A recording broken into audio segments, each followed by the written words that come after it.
Hi there, my name is Om Balapure and I joined Goovy's weekend batch back in July 2021.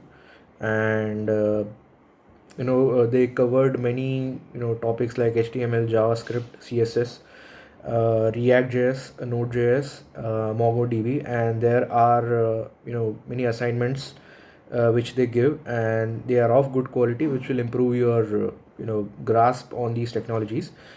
And I would recommend Google in case if you are if you want to learn how applications are built from end to end, and in case if you are looking from a for a problem solving course, like data structures and all, I wouldn't recommend it, but for development, sure, it is worth a try.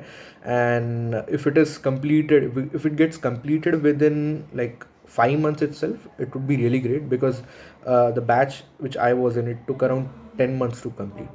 If so, again, I'll summarize. If it takes around 5 months to complete, it's completely okay. Yeah.